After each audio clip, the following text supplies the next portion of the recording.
Welcome to week 8 here on the Coach Poe Show. I'm your host, Coach Poe, and we have a special guest this week. I'm joined by Brett Gilliland, head football coach at University of West Alabama, coming off a huge 10-6 victory over a top 10 ranked West Florida team. Coach, thank you for joining us this week. Appreciate you taking some time to hop on the show.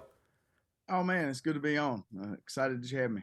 Absolutely. Well, Coach, for a lot of our viewers, we primarily cover the South Atlantic Conference. So a lot of our viewers, they saw you play Limestone this year, but maybe don't know a ton about West Alabama football. What do you want the SAC fans and Super Region 2 fans to know about West Alabama football? Well, we're in a nice little small town of Livingston, Alabama, just in between Tuscaloosa and Meridian, Mississippi. So we're right near the border there, the Alabama-Mississippi border. And we just we're all about our community and our sports, and we've had some really talented players come through here and make their way into the NFL and do a really good job there. And so we're just a good town that loves football and loves this university, and if you ever get a chance, I think we got a chance, I think, to open up with a couple SAC teams next year at home. So I would encourage somebody to make the trip if you've never been. It's a good atmosphere at home. Absolutely. That sounds good, Coach. We'll be sure to push that out when that schedule release gets closer. But speaking about scheduling, right? You played a little bit of a gauntlet here the last couple of weeks. You had Delta State, West Georgia, and then West Florida all back to back, and that pretty much sums up life in the Gulf South Conference, doesn't it? Playing those teams, but Delta State and West Georgia didn't necessarily go your way. Did you change anything last week, or what was different about last week? I know it was homecoming, but bringing a top 10 team in the country and in West Florida, what was different last week? Well, we really, as a program, didn't change a lot. We've had, like you said, we've had a gauntlet. We've had 3 top 10 teams come into Tiger Stadium this year, starting with Angelo State. And, the GSC conference schedule wasn't hard enough. So we had to schedule Angelo Stone, two playoff teams from last year. So it has been definitely a road, but really we've been kind of banged up as a team, and not to use that as an excuse, but we've had a lot of new guys have to play that we didn't expect to have to play at different times of the year. And all we kept doing is just trying to teach our guys the importance of practice and coming to practice every day, and what needs to be put into it, intensity wise, mentally, as far as and the physicality of it, because each team you have every year is different. And so sometimes that hits a little faster than others. But, going into the Delta State game, for whatever reason, we didn't feel like we had a good week of practice at all. We didn't feel like we showed up energy wise. We just felt like a lot of going through the motions, and the result was not so good. And so we really put the challenge after that week of how we prepare every day. And, we challenged our guys and our coaches with the attention to details in our building and away from our building. And really, just started talking about how you do anything, how you do everything, and trying to get our guys to buy into that. And we really had a great week of practice going into West Georgia. And that was my fear after the West Georgia game didn't go the way we liked it. We played good in some spots, but we just, we turned the ball over in some crucial times that didn't allow us to win that game. And, so my fear there was we actually had a good week of practice and they didn't see it on the scoreboards, and so. Yeah, for sure. West Florida week was all about, from Sunday all the way through the week, was about, hey, continuing the progress, keep pounding the rock. And because you don't always see immediately, see results, and but eventually you'll see the results. And so we didn't know when those results would happen, but I did feel like our guys practiced really well again, leading up to the West Florida game. And then we came out and didn't play a perfect game by, not even close, but defensively especially played really, really stout and limited an offense that's used to scoring 35 or more points. Yeah.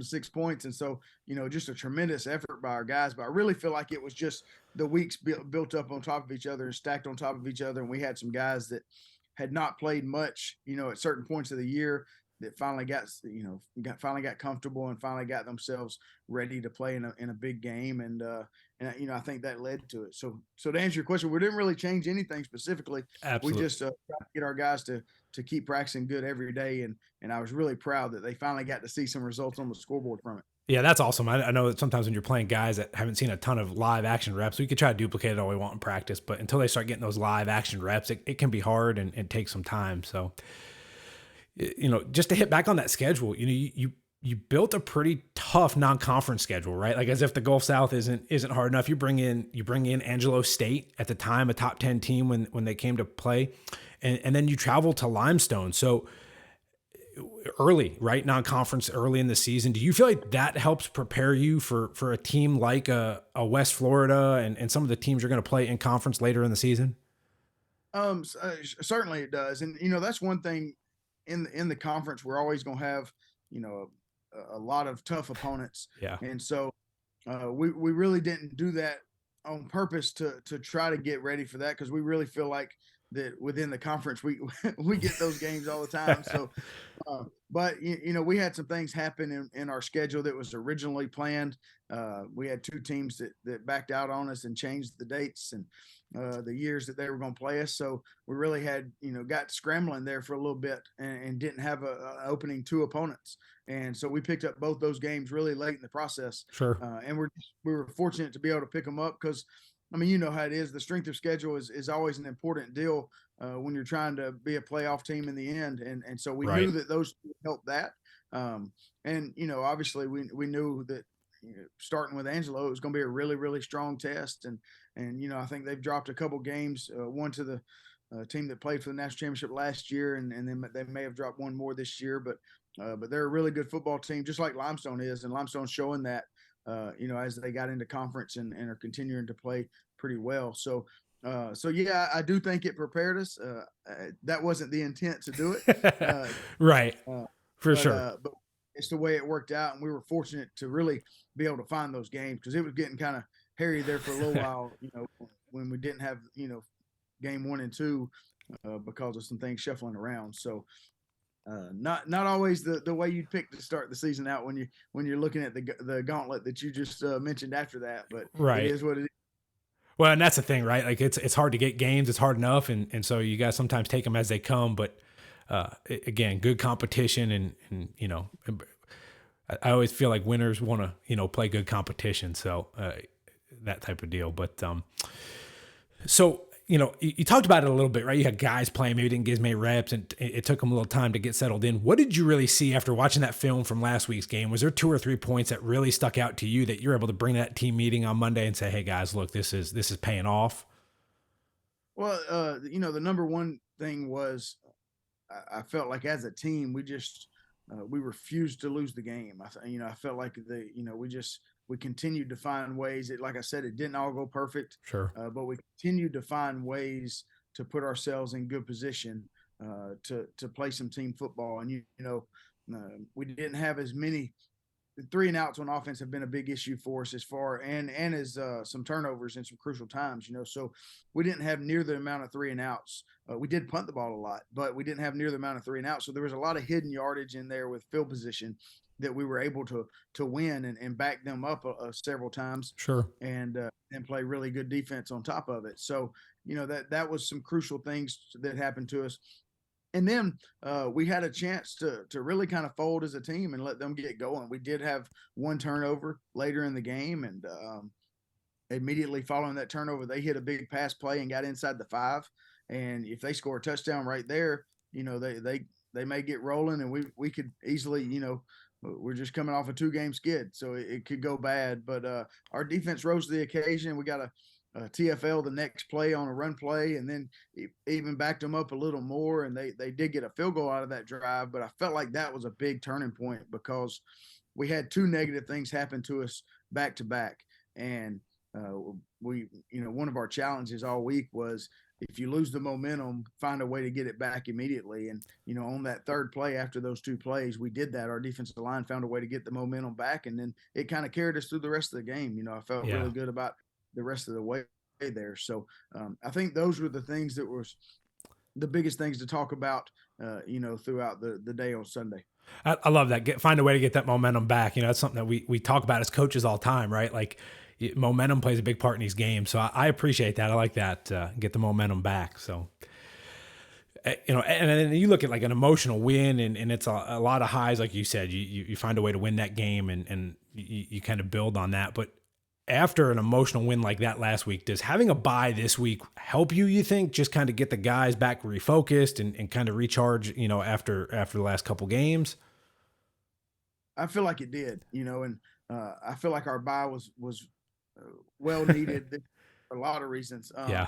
But anytime you come off of a big win, like you just said, sometimes it's harder to get refocused, and so we still went right back to work. We didn't let them revel in it too long. Our rule is Sunday night we flush it all, no matter what happened, good or bad, and we pull the good and build on it, and then we learn from the bad and get rid of all of it. And so we did that this Sunday, and then we came back to practice on Tuesday, and I felt like we've had some good days of practice, and we kind of went back to basics a little bit, changed up the structure of practice some, and we're not really preparing against our opponent's schemes yet. So we went back to the individual techniques and individual drills that we don't get to always do Yeah. when you're preparing for an opponent. So I feel like it was a good week. I feel it was a good week for our young guys too, because some of those guys get lost in the shuffle playing as look team guys all week every week. And so we Absolutely. were able to come back into our schemes and running our stuff and continue, building them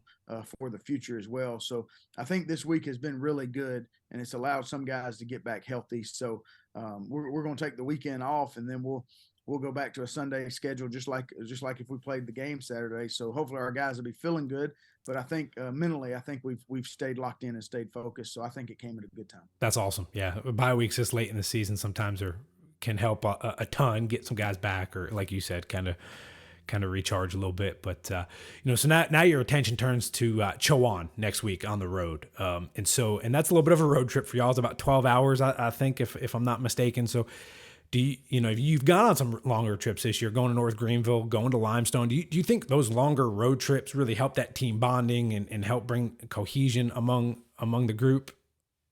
I've always felt like we played well on the road, and I feel like part of it is that I think it's our guys get away from some of the distractions of being on our own campus and things like that. I think our guys get to eat a little bit better sometimes than they normally would on the road, because we control every meal at that point. And so, I've always felt like we've played better not necessarily better, but we've played well on the road. Like you said, we had the back to back trips to Greenville this past earlier in the year, stay at the same hotel, and Yeah. that gets to be a and when you go that far 2 weeks in a row, Yes. especially the night game the second time at North Greenville. So we didn't get back in until about 5 a.m. on that Sunday Yeah. morning. So so that does play a little bit on your body, and so that's the negative side of it. But I do think it is a chance that our guys get to be around just each other, and there is that is where a lot of camaraderie and culture is built. I believe we're super fortunate this year with this Chowan game. We had some donors step up and some sponsorship step up, so we're actually going to get to fly to that game. So That's um, awesome. that's going to be another big thing for some of our guys, because some of our guys have never been on an airplane. So it'll Absolutely. be really unique for them. But at the same time, we'll be getting in. If everything goes as planned, we'll be getting in about 10 p.m. on Saturday night instead of arriving Monday Yeah. morning. So it's a huge difference, in Yeah. that regard, because that's the struggle with such a long trip. Going to Greenville 7 hours or so, that's not a huge ordeal, but you get over the 8 hours and into the 12 and 12 plus. You start running into bus driver issues, and Yeah. we take troopers with us, and so they can only drive so long at one time too. And so you start looking at how many times you're going to have to stop on the way and coming back. So it really turns it into a super long trip. So we're Yeah. fortunate here to be able to go down to Meridian and hop on an airplane. So That's we're awesome. excited about that, and I'm excited about still getting an away game, getting a new opportunity for a lot of our guys, Yeah. and going into a place that's been tough to play. Just looking at everybody that's went in there. Yeah, it seemed like it's been a pretty tough place to play so far this year. But I think the flight, like you said, I mean, it's hard to sleep on a bus, right? Like after a game and get on that bus and bus it back, and you never really sleep great until you get back. But what looking at the season, you've had peaks, you've had valleys. What are some things that you've really learned about your team? And once you start peeling back some of those layers, because I know as a coach, you sit there and you evaluate, not just the immediate, but you're looking at big picture stuff. What are some things you've been able to learn about your team this year? Well, I've learned that we have guys that are bought into what we're all about as a program and as a culture. And we always say it's bigger than football. we always there's no doubt winning is the number one thing. We play the game to win, and we do everything we do is built towards that. But as far as a program goes, we judge our success on if we're allowing the game of football to be used by these young men to, when they get out of our program, be more successful in life, or at least better set up to have success in life. And so, that's kind of what we make sure we do as a staff within our program. So when you get in a season like this one, we've had some disappointing losses. We've had some times where, we've given up 21 points in a quarter twice this year. It's not things that, you want to have as a team, as a competitor, as an individual. And so we've had plenty of adversity that has given our guys room to quit, or room to completely throw their hands up and say, heck with this, I'm going to do it my way now, or room to start bickering back and forth when one group wasn't pulling its weight and another group was. So we've had all of those opportunities arise throughout the course of this season. And as coaches, we kept challenging and kept telling them, number one, Sunday's called Ownership Sunday. We got to own what we did. And we got a saying that you're only defeated, your man's not defeated until he blames someone else. And so that's kind of what the mantra we've taken on each Sunday is, hey, what did I do throughout the last week that led to my actions on Saturday, good or bad? And how can I fix that if it's a problem, or how can I expand on that if it was something good? And if you do that, you're taking some of those other distractions, or those other things that can become deteriorating to a team that has had struggles. You're taking those away because you're really trying to fix internally what your problems are. And then after the 2-game skid against Delta State and West Georgia, we really talked about, hey, what are you going to remember from this season when you get on the other side of it? Are you going to look yourself in the mirror and say, hey, I quit on it because it got hard? Because if you do, then that's going to be a problem going forward for you in some form of your life.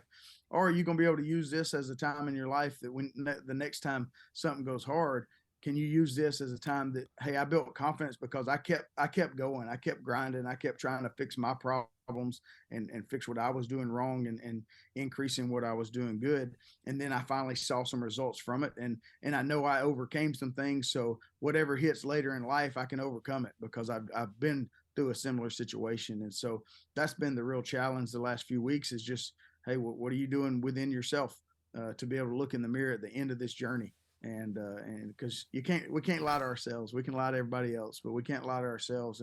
And so if we're truly going to help these young men get set up for success in life, we've got to help them deal with hard times too.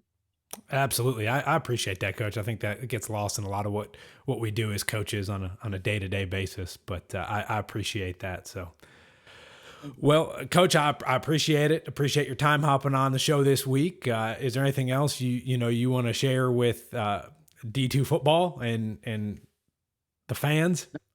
I think D2 football is a great model. I think there's been obviously been some rules in the last several years that have not gone our way, I think, and not necessarily helped us be the best model we can be. But I do think that D2 football is a special level, and there's a lot of guys playing that wouldn't. They were able to expand their lives, and they wouldn't be able to without football at this level. And so I think it's extremely special. I love the fan base, and you got some diehard fans on this level, just like every level, and I love that. That's that makes it fun. It makes it exciting throughout the good times and the bad times. But I just appreciate you having me on, and appreciate your podcast here and all that you do to bring things to light. Appreciate it, Coach. Well, I appreciate everybody else tuning in, and enjoy your football Saturday, and we'll see you next week on week 9 of the Coach Post Show.